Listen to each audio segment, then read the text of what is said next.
శ్రీ వారాహిదేవి నమః. మనకి గుప్త నవరాత్రులు స్టార్ట్ అయినాయి కదండి వారాహిదేవి. అవి ఈవినింగ్ 6 గంటల నుంచి 10, 11 ఆ టైం వరకు కూడా నైట్ పూజ చేసుకోవచ్చండి. అసలు ఈ పూజలే రాత్రి చేసే పూజ అనమాట ఈ అమ్మవారిది. నేను ఎలా చేశాననేది పిన్ టు పిన్ చెప్తూ చూపిస్తూ చేస్తానండి. మీకు ఏదైనా యూజ్ అవ్వచ్చేమో నేను వీడియో చేశాను. ఫస్ట్ అయితే గనక మన దగ్గర ప్రతిభ ఉంటే గనక అక్కర్లొద్దండి. ప్రతిభ లేకపోతే గనక పసుపు వినాయకుడిని చేసుకొని శుక్లాంబరధరం విష్ణుం శశివర్ణం చతుర్భుజం ప్రసన్న వదనం ధ్యాయే సర్వ విఘ్నోపశాంతయే అగజాన పద్మాస్కరం అనేకదంతం భక్తానం ఏకదంతం ఉపాస్మహే గురు బ్రహ్మ గురు విష్ణు గురుదేవో మహేశ్వర గురు సాక్షాత్ పరబ్రహ్మ తస్మై శ్రీ గురువే నమః అని మన వినాయకుడికి ఒక నమస్కారం పెట్టుకొని అలాగే తల మీద నీళ్లు జల్లుకొని ఆచమనం చేసుకోవాలండి. చేసుకున్న తర్వాత దీపారాధన చేయాలి. దీపానికి పసుపు, గంధం, అక్షంతలు, కుంకుమ, పువ్వులు పెట్టి ఒక్క నమస్కారం అయితే పెట్టుకోవాలండి దీపానికి. అలాగే వినాయకుడికి దీపం ధూపం నైవేద్యం చూపించేయాలి. తర్వాత ప్రాణాయామం చేసుకోవాలి. తర్వాత సంకల్పం చెప్పుకోవాలండి. చెప్పుకున్న తర్వాత అమ్మవారికి బొట్టు పెట్టి మనం పూజ అయితే స్టార్ట్ చేసుకోవాలండి. దీపం వెలిగించిన తర్వాత ప్రాణ ప్రతిష్ఠ చేసుకుని స్వామివారికి వినాయకుడికి పూజ అయిపోయిన తర్వాత అమ్మవారికి పూజ అయితే ఇలా అలంకరణ పువ్వులు పెట్టుకుని అలాగే నా దగ్గర అయితే గనక స్ఫటికది శ్రీచక్రం ఉందండి. ప్రతిరోజు నేను దానికి కుంకుమ పూజ చేస్తున్నాను. 108 నామాలు ఏవైతే ఉంటాయో అవి అమ్మవారికి మనం పూజ అయితే చేసుకోవాలండి. నారికేళ దీపం పెట్టుకున్నానండి. ఈ నారికేళ దీపం పెట్టడం వల్ల ఆర్థిక సమస్యలు ఏవైనా ఉంటే గనక అవి క్రమంగా పోతూ ఉంటాయండి. మనం ఏది ఆశించి పూజ అయితే ఎప్పుడు చేయకూడదండి. కర్మ అనేది పెద్దగా ఉంటే అది పూజ రూపంలోనో జ్ఞానం రూపంలోనో కరక్కొట్టుకోవడానికి స్వామివారి పాదాలు వదలకుండా ఉండడానికి ధైర్యాన్ని ఇమ్మని దేవుణ్ణి కోరుకోవాలండి. ఇప్పుడు వారాహి నవరాత్రులకు కూడా అందరూ అది జరుగుతుంది ఇది జరుగుతుంది ఆ ఫలం వస్తుంది ఈ ఫలం వస్తుంది అంటున్నారు.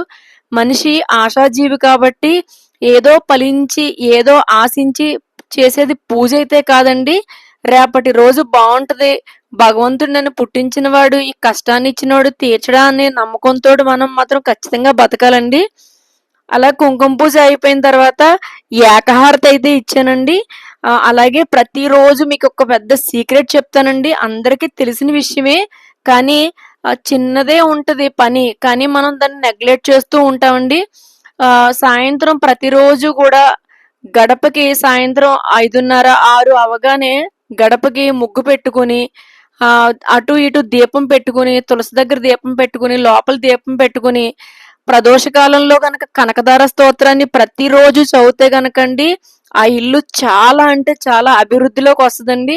అలాగే ప్రతిరోజు కూడా అమ్మవారి నామస్మరణ వదలకుండా ఉంటే గనక అమ్మదై ఉంటే అన్నీ ఉన్నట్టే అంటారు కదండి.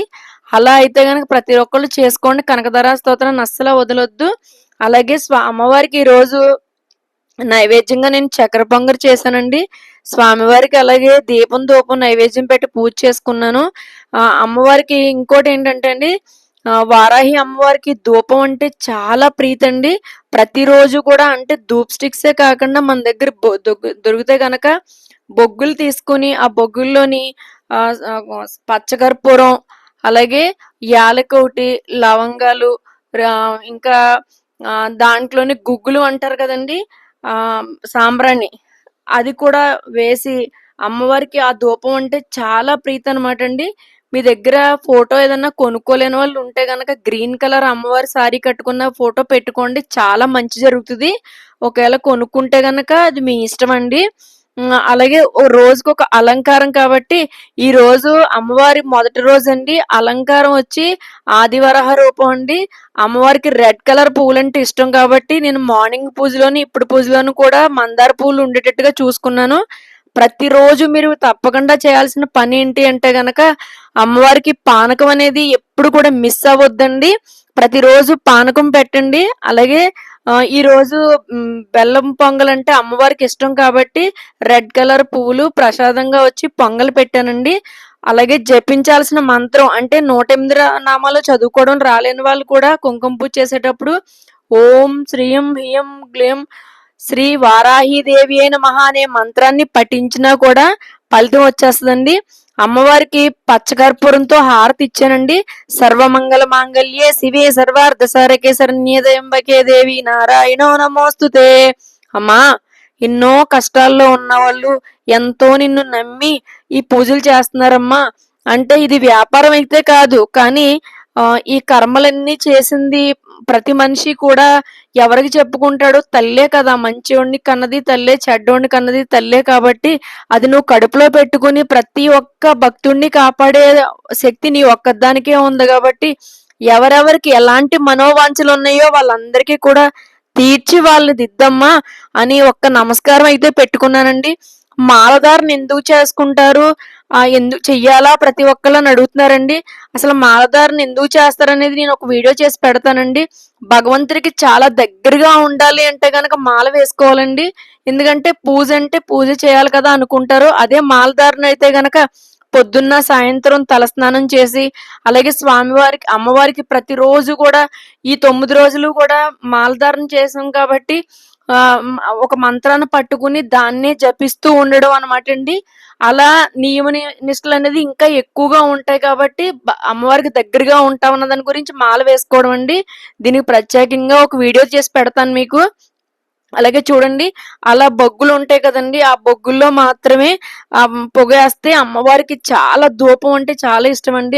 గుగ్గులు అంటే అదండి నేను చూపిస్తున్నాను కదా, పచ్చకర్పూరం, అలాగే యాలకులు, లవంగాలు, దాంతో పాటు గుగ్గులు ఇవి వేసి అయితే గనక అమ్మవారికి నేను ధూపం వేసి ఇల్లంతా కూడా ధూపం వేసానండి.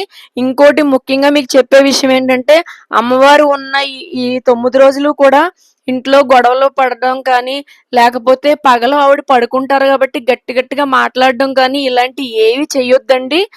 చాలా నిశ్శబ్దంగా ఉండాలి.